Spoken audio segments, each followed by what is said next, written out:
It's Mother's Day weekend, so naturally liberals are trying to ruin it because they don't want us normal people to enjoy any holidays, especially ones that have to do with families. They complain about Thanksgiving because it reminds them of what the early settlers did to the Native Americans, and thank God they did, because what a fantastic country our forefathers built until liberals ruined it. Liberals hate Columbus Day for the same reason. It reminds them about how European settlers created the greatest country on earth. And of course, they hate the 4th of July because they claim that it's a celebration of white men who stole the land from the Indians. I'm sorry, Native Americans. Or is it indigenous people now? Whatever. I couldn't care less. Black Lives Matter will protest the 4th of July, I guarantee you, because they don't want to celebrate anything having to do with the United States because some of the founding fathers owned slaves.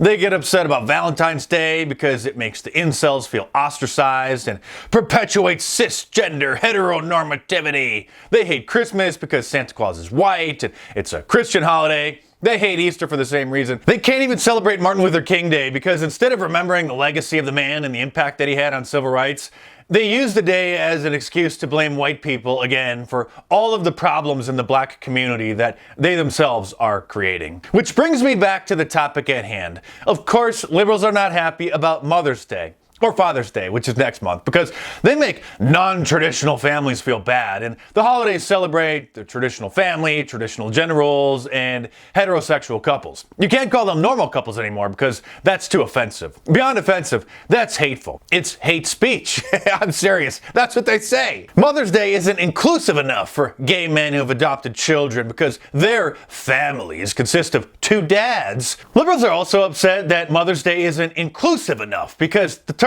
mother refers to a woman who has given birth to a child, and since the left believes in dozens of different genders, they say that the word mother ostracizes gender non-conforming people who have children but don't identify as women. Just this week, Democrat Congresswoman Cori Bush from Missouri called them birthing people during a congressional hearing. Thankfully, she was mocked so bad on Twitter that birthing people began trending, but not everyone thinks it's funny. Many morons agree with her. In 2014, the Midwives Alliance of North America updated their website to be more inclusive by removing all references to mothers being women and now calls them pregnant people or birthing individuals because, in their mind, men can be pregnant too. I'm just getting started, by the way. There's plenty more to come in this video, but real quick, subscribe to my channel if you're new here because if this is your first time here, obviously you have a brain and I'm sure that you're going to want to see more of my videos. So subscribe to the channel here and check back on a regular basis. The British Medical Association has declared that the term expectant mothers is offensive to transgender people and insists that they be called pregnant people instead because some men can get pregnant too. The British government then recommended that an amendment be made to the International Covenant on Civil and Political Rights, a UN treaty, to reflect a more inclusive language because it's not just women who get pregnant, it's people. When a Planned Parenthood clinic tweeted out that some men have a uterus, the post was celebrated by leftists online and liked over 63,000 times. One clothing company even sells gender-neutral maternity wear because not all pregnant people are women. And it's probably only a matter of time before major retailers like Target and Walmart start carrying maternity clothes for men. A few years ago, the Dove Soap Company put out a commercial featuring real moms called No Right Way, showing new moms with their babies and praising the diversity in how they were raising them. And I've talked about this before, but in case you haven't seen it, I'm sorry, you need to. We are both his biological parents. You get people that are like, what do you mean you're the mom? We're like, yep, we're both gonna be moms.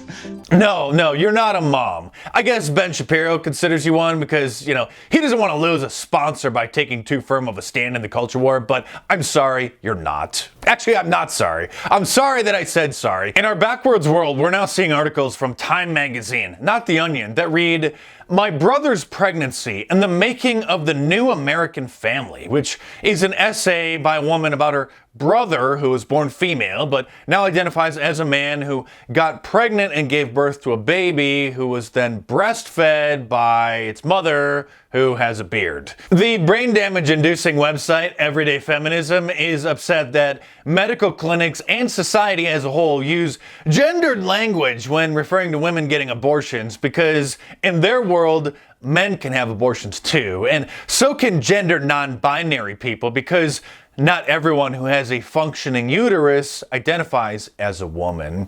They published an article that is accompanied by this video of a woman from the All Access Coalition pro-abortion group who looks and sounds like a woman, is a woman, but identifies as a non-binary person. And they are upset that when they went to get an abortion, the doctor didn't use their preferred pronouns, which of course are they and them.